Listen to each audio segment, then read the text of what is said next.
Good evening. My name is Xiomara Mayo Ingram, and I want to welcome you all to our live emotional cafe. This is an amazing opportunity, and I am so glad that you have chosen to watch us tonight live and join our emotional cafe. This is a great community that is trying to provide you a meaningful message, and especially to nurture your soul. I want to remind you that this is a time for you to get your favorite hot drink. I already got mine here. Here's my cup with a decaf because of the time. But you can get your hot chocolate or tea or your coffee and just find your favorite spot and enjoy this topic of relationships that we have prepared for you tonight. Also, I want to remind you that this is something that you can refer to others regardless where they're at or the time, the difference in time zones, because it's something that they can either watch live or they can always watch it later. That's the wonderful thing about Emotional Cafe. And tonight I want to tell you about relationships and what my experience have been learning about relationships and working with some couples that have come to work with me. And the reason why we decided on this first night to start with relationship is because it affects everybody. It is one of those things that everybody can relate and that somehow affects us all. Tonight we're going to be putting all our emphasis on couples relationship. On other subjects we will be talking about other different relationships, but this is what we're going to be putting our emphasis tonight: a couples relationship, when two people get together and decide to share their lives, and what wonderful path that can be, but at the same time it can be very, very painful. First, let's realize the importance of being with someone else. As human beings, we have that emotional need to relate, to bond, to be with someone. And it's totally normal, okay? Don't get me wrong. But the problem starts when we start being defined by our relationship. We forget that relationship is just an area of our lives. It's not our entire life. And some people, unfortunately, become being defined by or through their relationship. If I have a relationship, then I'm happy. If I don't have anybody in my life, then I'm depressed.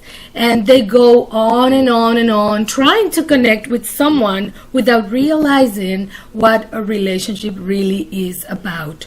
And I want you to know I will be having my agenda here, but I want to remind you that you can talk to us.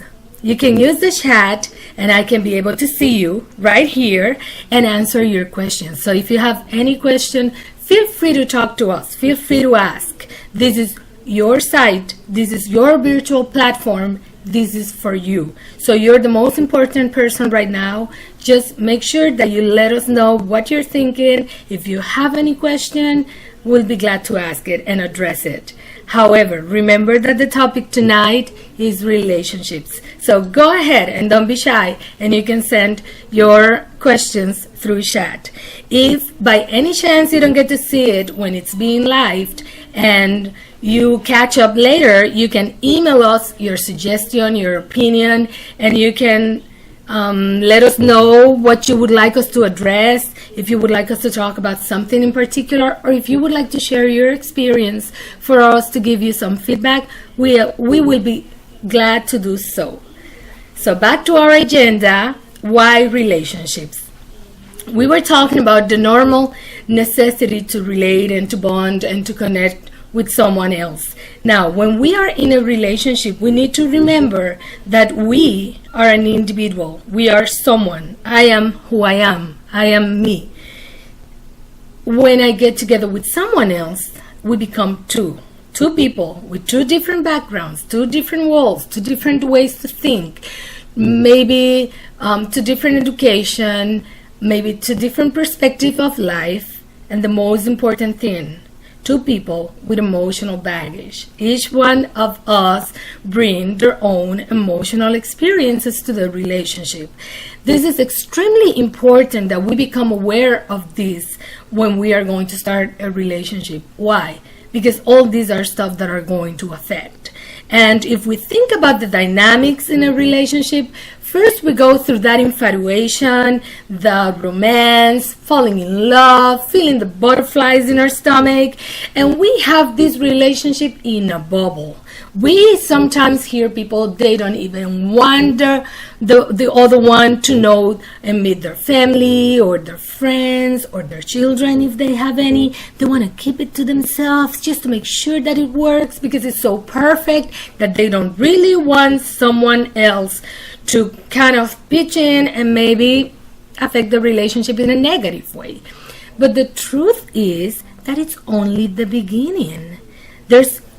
It's impossible to keep the relationship stuck at this level when the relationship needs to continue evolving. Relationships won't stay stuck.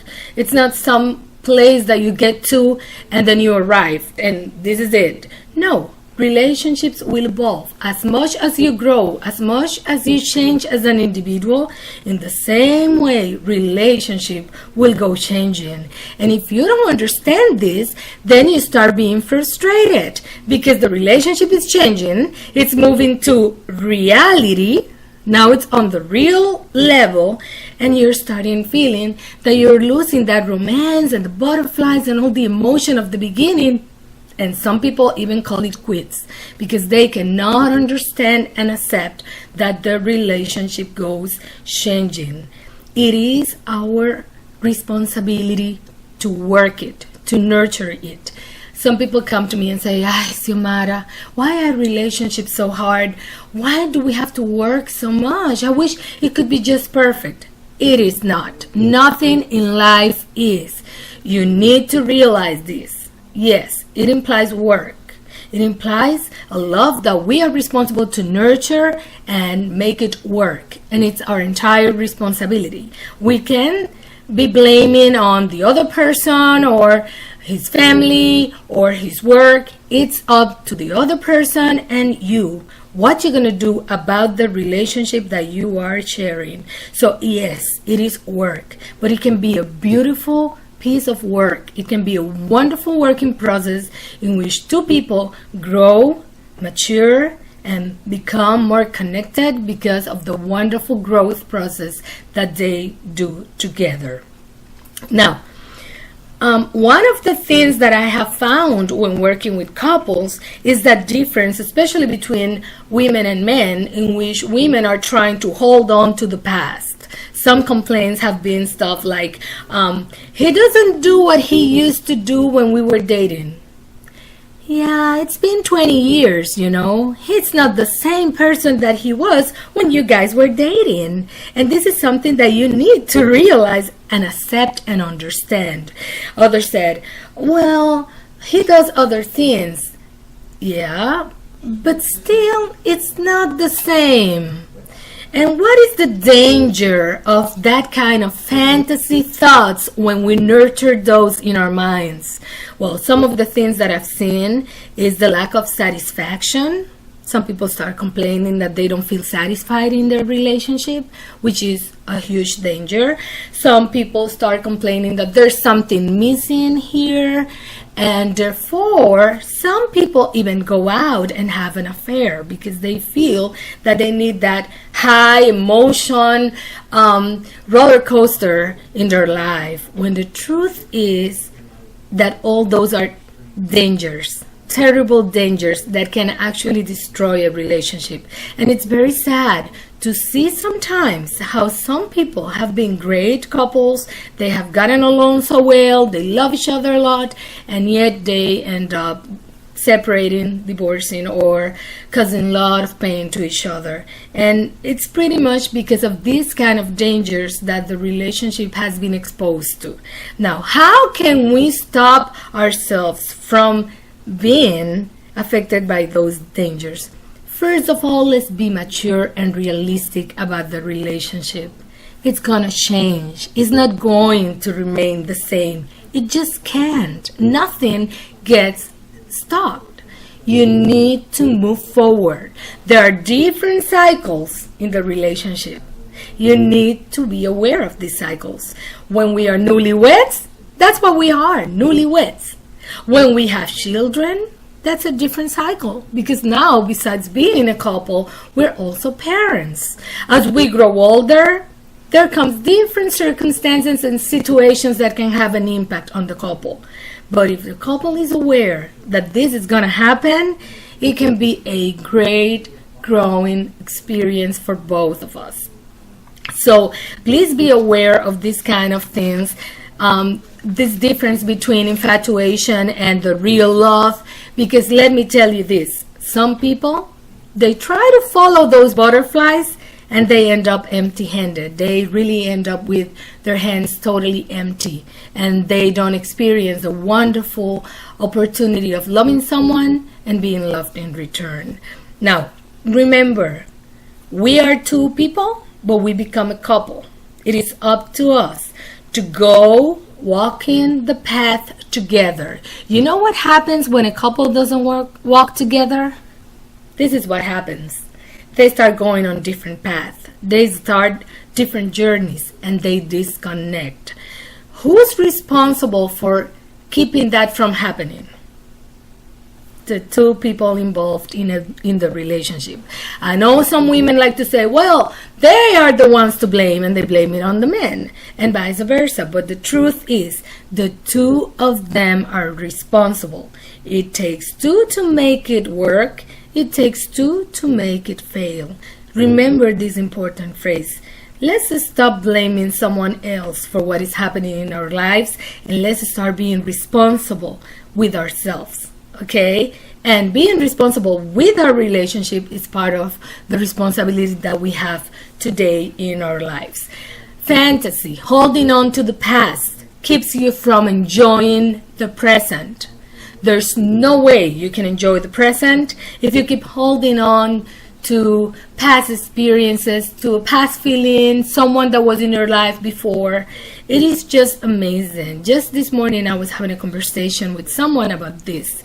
Sometimes we put love and we give a name of a person and we make it so incredible in our minds, and we idolize that person, and that person becomes love.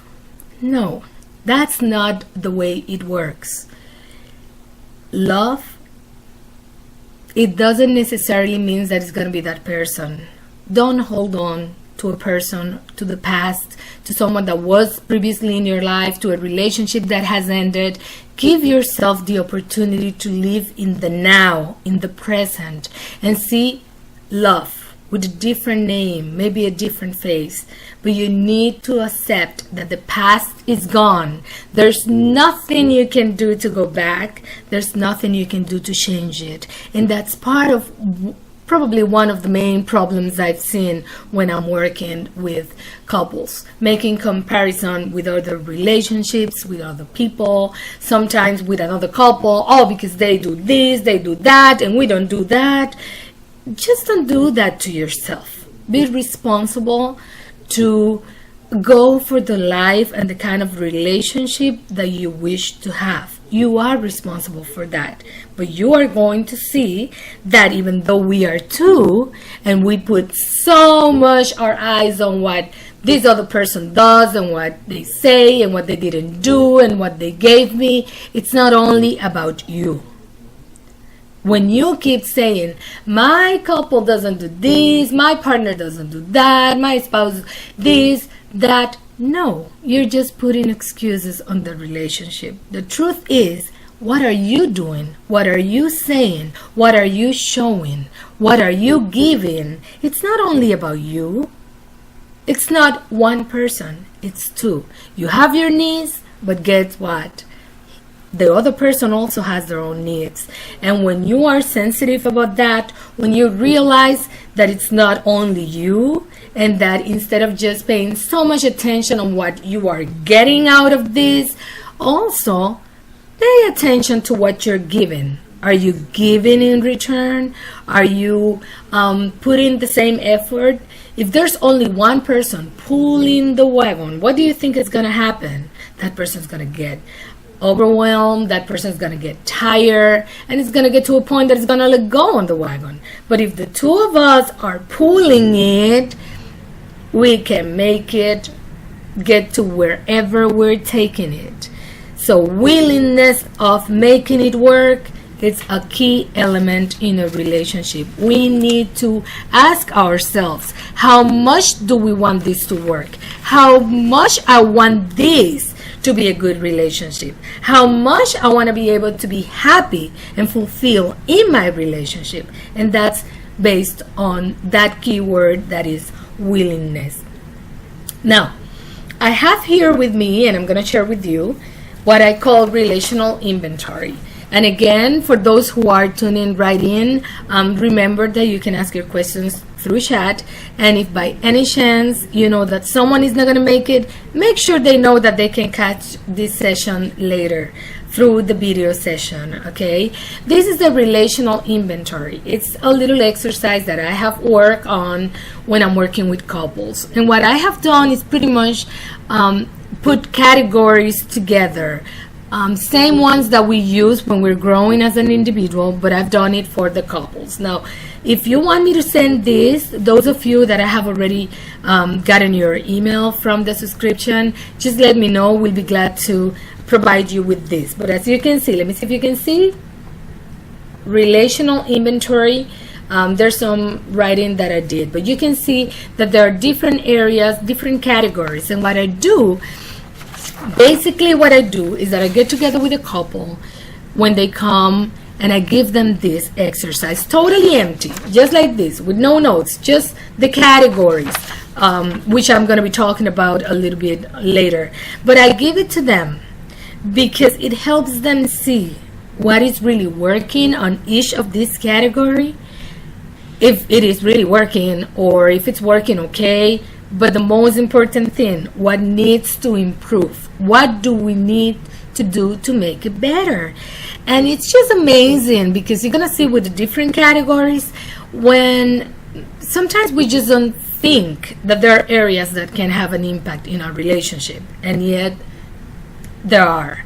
And it's just amazing how this break it into pieces for the couple to be able to see how much they have, how many different categories they need to combine and balance in order to have a good relationship. Usually when, and I'm sorry for the gentlemen that are watching this, but men, usually they think everything is fine. It's really funny because sometimes they come to work with me and the wife tells them, we need to go to a session, we need to go to the life coach, we're going to go see Xiomara. And they go, why? Well, because we need help. With what? They don't even know. They're clueless because for them everything is fine.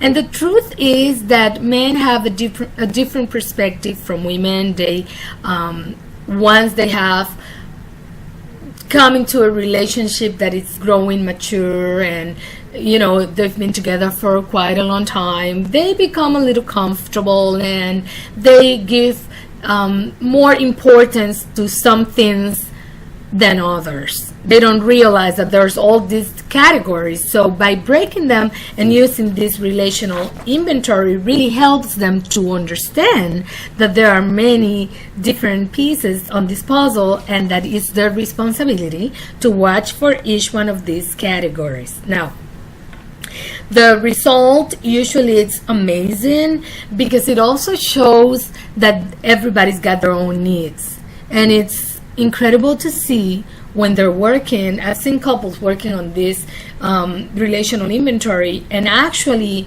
what comes out and what they express are things that they never share with their significant other, and sometimes they were not even aware that this was affecting them. So it's really powerful. It's really a wonderful tool when working with the couple. And again, it's something that we do when we're working individually. We want to be better. We want to become a better person, a better mom, a better wife, a better friend. I want to be able to get the balance in my life. So I look at myself and I reflect on myself and what I want to accomplish and what I want to do better and what I need to change.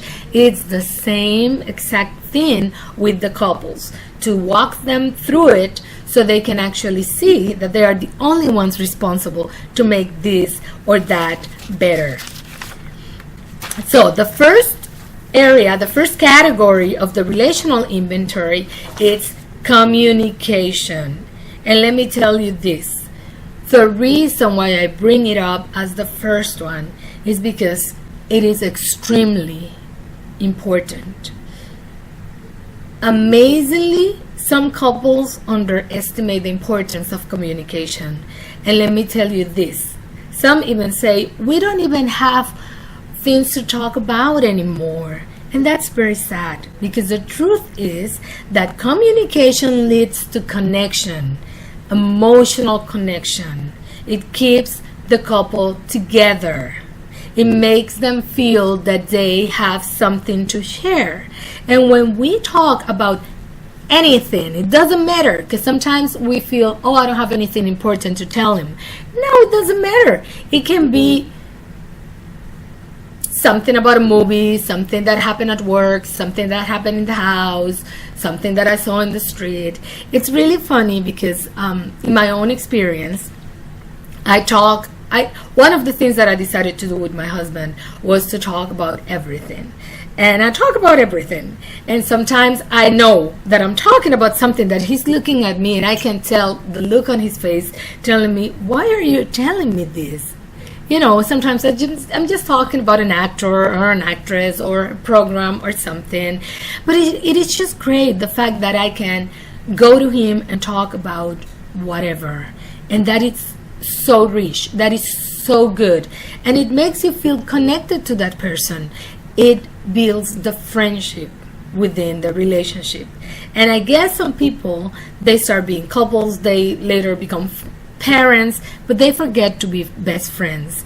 And communication keeps that in the relationship. I said brings back because in some cases it might have been lost.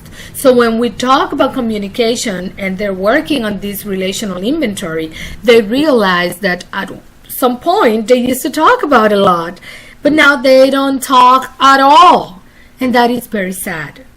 So communication, we should keep an atmosphere that invites to communicate. Why do I say atmosphere? Because it's really frustrating that you come home or you come to your loved one and you want to talk about something, but then this person turns on the radio and turns up the volume, and they have a grumpy face and they don't want to listen to you, and you get like this attitude that you are kind of being inconvenient. You know, that's sad. Because honestly, if I'm coming to talk to you and that's the attitude I get, I don't feel like talking at all. And I think it's a human thing. It's totally normal that we feel like that and we respond like that. If when we come to talk to our significant other, this person does not show us that willingness to listen. Here we go again to the willingness word. See, communication needs to be the setting for us to share and for us to connect. Now, some people give excuses not to communicate. Some people said, well, I cannot talk to her because she will immediately get upset and make a drama of it. Or some women said, well, I tried, but he doesn't listen. You know what? Those are excuses, because the truth is that maybe we're just afraid to express ourselves. Yeah, we got fear going on. And the truth is that we excuse ourselves, projecting on the other and putting the responsibility on the other as the reason why we don't communicate, when the truth is that it's hard for us to say what we think and how we feel because we're afraid how the other person is going to react. We're afraid if it's going to get upset, if it's not going to like it. It is as if I say, I feel this way, then it's going to blow into a huge fight.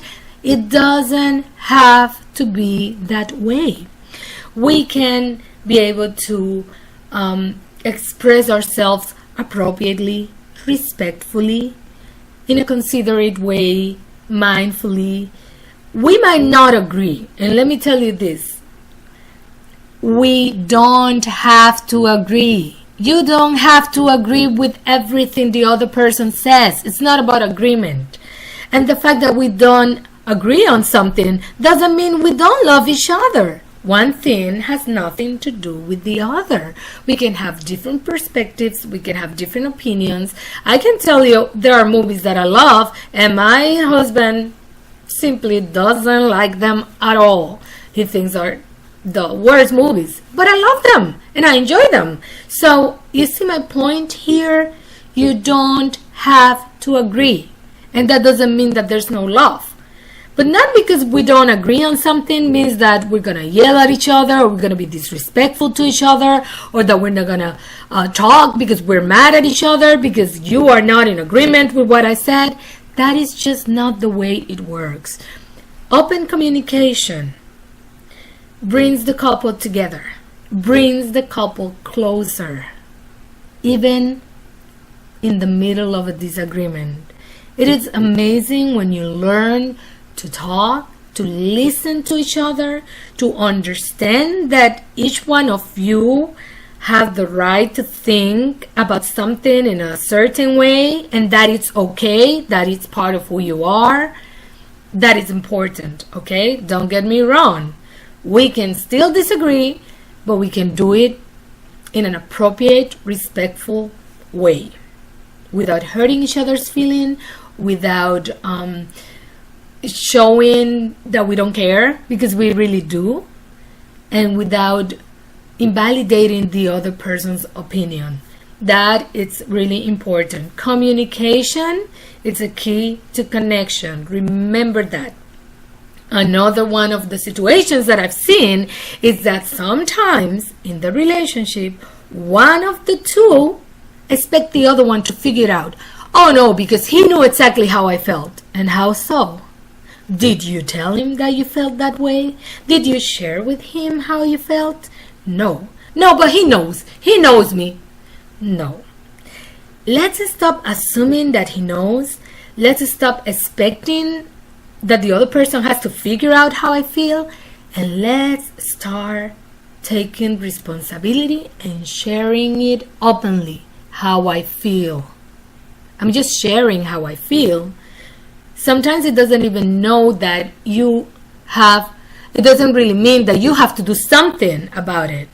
I remember when I started my relationship, I told my husband, and I said, look, there will be days that I'll be sad. There will be days that I might be homesick, that I might miss my family. There'll be days that I will be probably angry. When I feel, whatever way I feel, just be there for me. You don't have to do anything. Just hang around me, hang tough. I'll come around. Just give me some space, and just remember it has nothing to do with you. And I remembered that it was really shocking for him, and he said, wow, you are really helping me understand how you feel so we can make this work. Because, hey, let's admit it. Sometimes we feel a certain way, and the next day we feel in a total different way. How can we expect someone to figure it out on their own? It's just not fair. And this goes for both women and men. It doesn't mean necessarily women. Also, men feel frustration. Sometimes they had a very bad day at work, and they come home and they don't tell us that they had a bad day. We are expected to figure it out and to know that it was not a good day. How so? Just remember, the other person doesn't know what you're going through. The other person doesn't know what's in your mind unless you clearly say it. That way, you won't have to be misled or confused or thinking that maybe this person is feeling this way when actually it has nothing to do with you. And that can happen too. Sometimes you think, oh, look at him, he's thinking, what will be thinking? And the truth is, he's probably thinking in his football team, That happens too. And I know that for a fact. Okay, the other relational category is intimacy. And I know that when I talk about being intimate, people immediately, what comes to their mind is sex. Well, I'm not talking about sex, because actually a good intimacy is a result of a good emotional connection. So what I'm talking, it's about when we realize that we're connected, and we as a result have a great intimate moment in which we can show our physical love, because it's also a way to communicate with our bodies. It is awful and it is very sad. Sometimes I've seen couples use the intimacy to manipulate, to make the other person feel guilty, and sometimes even to punish. And it is just not healthy. It's not something good for the relationship. When we understand the importance of having our intimate moments and as a way to share and express ourselves, but we need to be realistic too. It's not gonna happen unless we are emotionally connected. If we don't try to keep that connection, if we don't have that great communication going, the odds are that maybe our intimate moments won't be as good and satisfactory as others. Okay, so just keep that in mind, because it's really linked to communication and emotional connection. Another area, parenthood. When we become parents, everything changes. Everything changes. And maybe you're newlywed and you might say, well, Simara, I still don't have kids, so I don't have to worry about that. The truth is, you need to worry about that, because one of the common things that we do is that we don't discuss how we're going to be raising our kids together, and then we don't find a common ground. Then our kids are born and we find ourselves being divided when it's something that should keep us and unite us even more. And the reason why this happened is because we have not come to a common ground on the values that we want to share with our kids, what type of education we want them to have, in what kind of spiritual education we want them to share, what church to go. Oh, I've been a Catholic my whole life. Oh, but he's a Baptist, and what are we going to do about it? All these are things that are important to talk about and share how we feel about before we even have our kids. And in cases that we come with children from a previous marriage, it is important to actually establish those common grounds, to know we are on the same path, to know we are trying to pursue the same kind of values and education for our kids. This is extremely important. I know that usually when we become parents, one of us, it tends to be the strong one and the strict one, and the other one tends to be more flexible. Let me tell you this. Children, they realize that pretty soon. They figure it out like this. So it is extremely important that we keep a unified front for them. Do not disrespect your couple. Do not take the authority in front of the kids, because this is awful. The kids will play that on you. You can be sure of that. And they know. They know who's the strong one, they know who's the strict, and sometimes what they're going to do is that if you are the person that are the strong one, the strong parent, the strict one, they'll come and ask for your permission, and you might say no. And you know what they're going to do? They're going to sneak behind your back, and they're going to go to your couple, and then they're going to ask for permission. And if you guys have not decided something unified, your couple might not know that you already said no, and they might say, sure, why not? And grant them the permission. These are stuff that you need to plan ahead before they even happen. And it's funny because once you show that unified front, kids know. Kids know. And you can use, I used to say, the house rules. Not my rules or your father's rule, or I used to say house rules. The house rules are this and this and that. And while you're living in this house, these are the rules. So it's not like me imposing, because then they take it. Oh, mom, you're so mean. Or mom, you never do this, or you never do that, or you never let me. So in order to avoid that kind of thing, I use the house rules, because then they know us as a team. This is the way it's going to be, and no one's going to break that rule.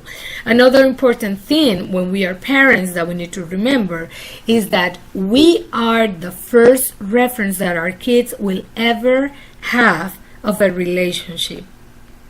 When we disrespect each other, when we yell at each other, when we fight a lot, in some cases of domestic violence. It's terrible because you are actually showing and teaching your kids that that's the way to behave, that that's the appropriate way to be in a relationship.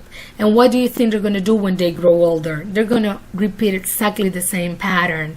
So let's be careful as parents to remember that we need to show our kids what a couple looks like, what love really looks like, so they can actually learn from us and they can try to get a good relationship when it's their turn to be in one. So keep that in mind. The next relational category or area is share activities. This is so important to share things together. And don't get me wrong, that doesn't mean that you're going to jump from an airplane or that you need to do any extreme activity or something like that. Just share something. Have some time to share something that you both enjoy, because there's also connection through these kind of experiences. We love watching movies together and we always find the time to watch it. Now, some couples, what they do is that they say, oh, but we do things together. Yeah, what kind of things do you do? We go to church together. Okay, you go to church all together as a family, right? Yeah, and we go and eat, we go and dine out or eat out on Sundays. Okay, as a family. But what about the two of you, the couple? What kind of activities do you share? What do you do that feels like it's you and that important person in your life sharing something that the two of you enjoy? This is extremely important, and sometimes when we become parents, we forget we're couples and we tend to become a mother or a father, and that's all there is to it. Remember, you are more than a father, you are more than a mother. You are also a human being in a relationship with someone else. And as I previously say, a team. I love illustrating the relationship as a team. We are a team. It takes the two of us. We need to take care of this team, okay? We need to take care of this relationship. So it's amazing and it's great to be parents, but always remember, you need your time to build that friendship, that connection, and sharing activities together as a couple really brings a plus to the relationship and to that area of your relationship life. Now, the next one is socialization, social life. When you go out with other couples and when you go out with your single friends. I know we have our own support system. We usually have female friends. The guys usually have their, friends as well. But it is extremely important that as a couple, you also socialize with other couples. Why? Because you'll have things in common with those couples. If you're always hanging out with single people, they won't understand when you say that you need to go home because your significant other is already there and waiting for you. And in some cases, they might even put pressure and said, oh, but don't go. You always have to go. You never go out. No, you have a different type of life. You're part of a team now. You are in a relationship. So there's time for everything. And it's good that you go and hang out with your friends and share a wonderful time. But you also need to nurture the social life as a couple, by socializing with people with the same kind of situations and the same kind of perspective of sharing their lives together. So keep that in mind, because that has been an issue that I've seen a lot in couples, in both people. Guys hanging out with the guys, and then the spouse is complaining that he's always hanging out with the guys and comes home late, and we don't go out as a couple. And same thing with the women, hanging out with some divorced friends or hanging out with single friends, and then the spouse feels a little insecure about what's going on because it seems like you want to have that single life again, when the truth is that when you have a relationship, things are different, because as I said before, it's not only about you. You need to be thinking about the other person as well that is sharing their life with you. So keep that in mind, because this is really important. When you go out with another couple, you nurture that social aspect of you as a couple, having things in common with others that will go and experience the same kind of things that you will. Another important area, the financial category, when it comes to a budget, when it comes to how we spend, how we save.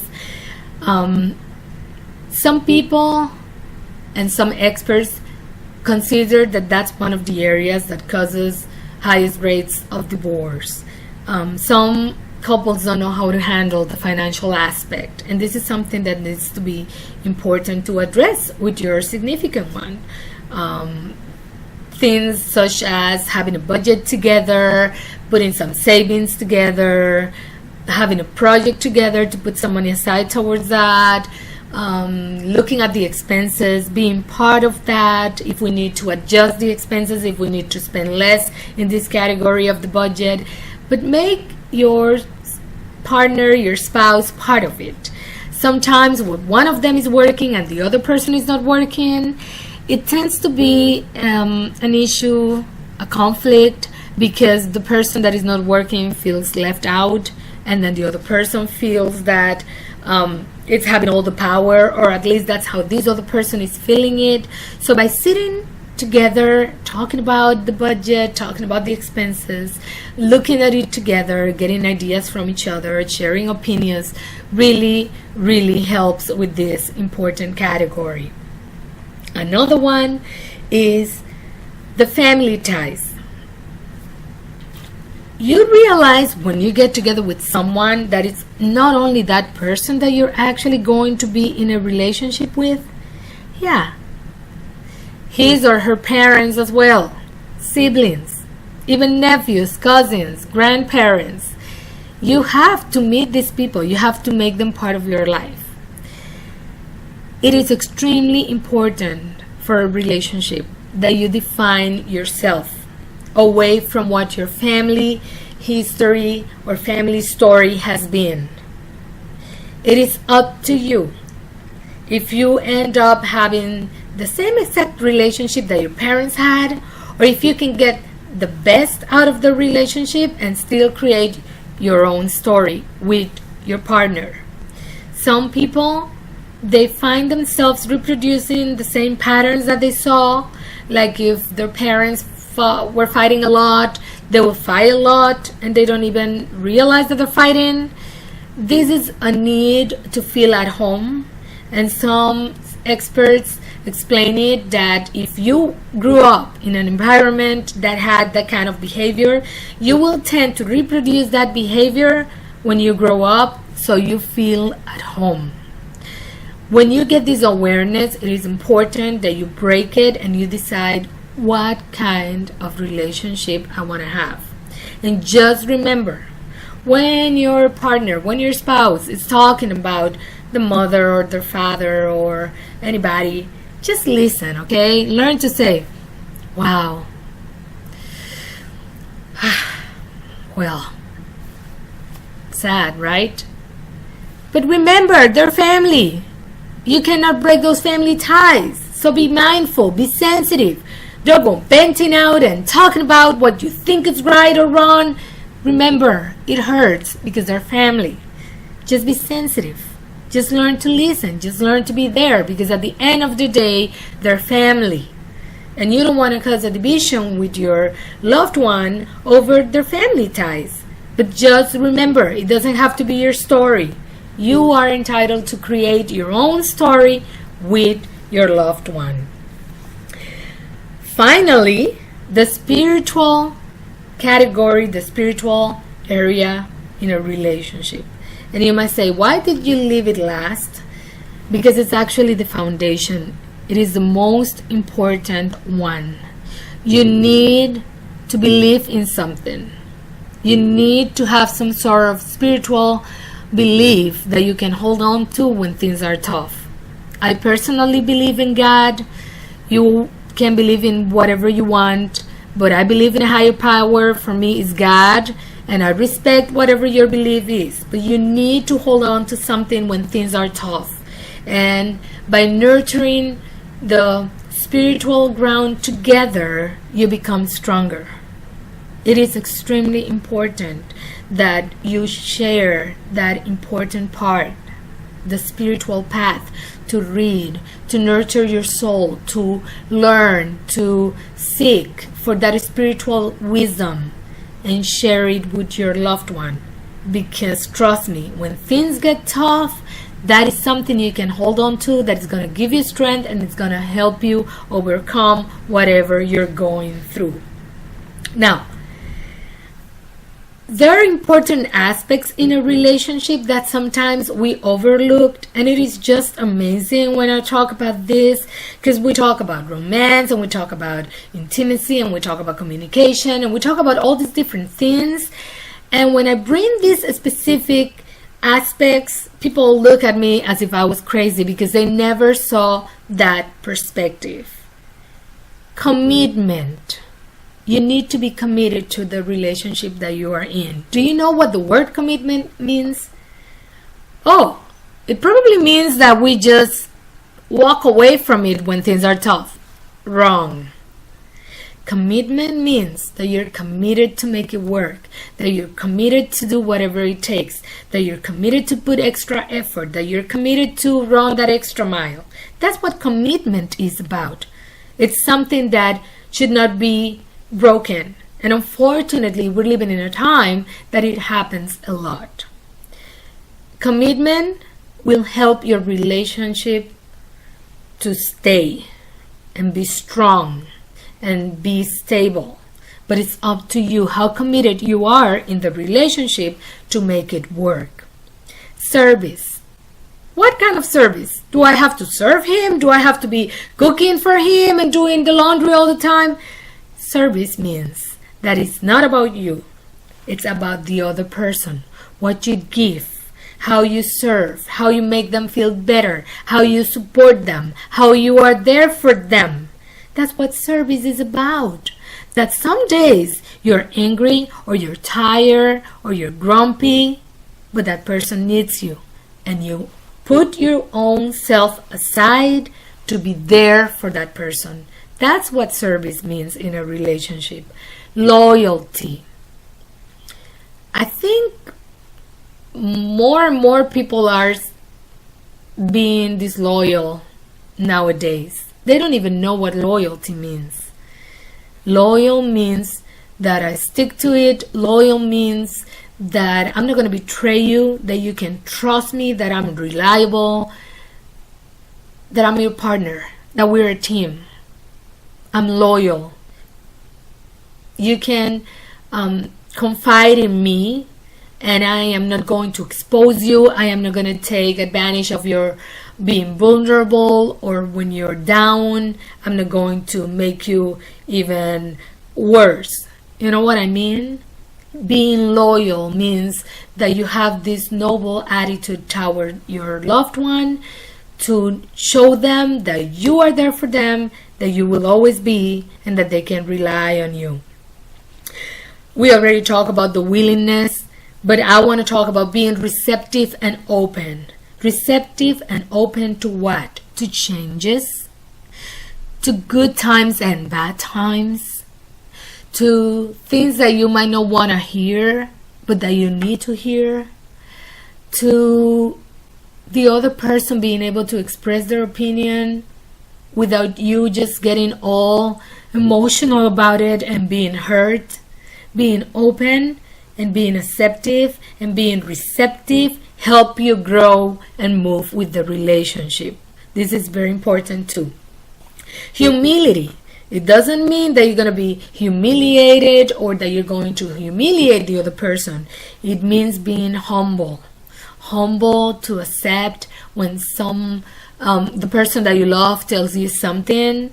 It's not a competition. It's not to put you down. Think about it. It's a person that loves you.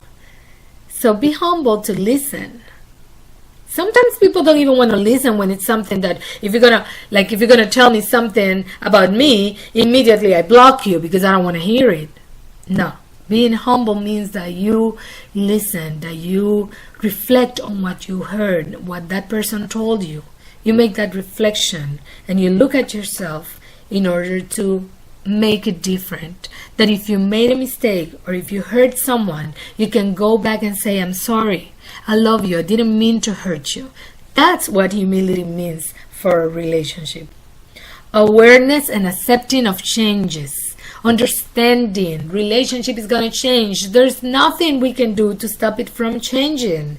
We just need to go with this change and get the best out of each cycle. That's what we need to do. And by accepting and understanding that that's what's going to happen, we can have a positive attitude. We can be willing to, okay, let's move it. Let's move to the next adventure. It doesn't have to be a painful experience. It can be a wonderful, growing experience for the two of you. And emotional growth. Growing together. This is important. It's awful to see someone working on themselves and getting better and being stronger and trying to achieve more, and then the person they love is down here. Honey, let's look at this book together. They don't want to. Honey, let's go get help. Let's go see the life coach. Let's set some goals together. They don't want to. And that's sad. And what is happening is that one of them is growing emotionally, but the other one's getting stuck. And again, if we don't walk together, our paths are going to end up divided. I don't want to finish tonight's session without talking about what healthy relationships are and toxic relationships, dysfunctional relationships. A healthy relationship, sometimes people think when I say healthy, it means perfect. It does not. There's not such thing as a perfect relationship. Now, a healthy relationship means that even though we know we're not perfect, even though we make mistakes, even though we don't know how to do it in any different way, we try our best to communicate effectively, to make the changes and the adjustments that we need for the greater good of the relationship. Now, what's the difference with the toxic relationship? The dysfunctional relationship, there's no common ground. There's always someone imposing themselves on the relationship. There's a lot of drama. There's a lot of fear. There's total lack of communication, both verbally and physically. It is just amazing how some people, and I say this because I've seen it with people that I have worked with, they are always after those relationships in which they are suffering and they are hurting and they are crying all the time, and somehow they kind of relate that to love. They think love has to hurt. I always at this moment remember lyrics of songs that are just awful, that you hear that and you go like, oh my God, what am I singing? Because they're just talking about all this pain that I feel and how much love hurts. You know what? That is totally dysfunctional distortion. It is not like that. It doesn't have to be like that. But the only way you can stop it from being like that is when you realize that you've been after the pain, that you've been creating drama, that you're putting more intensity to any situation just to feel hurt and feel loved. Because when you hurt, the more you hurt, the more you're loving or the more loved that you feel.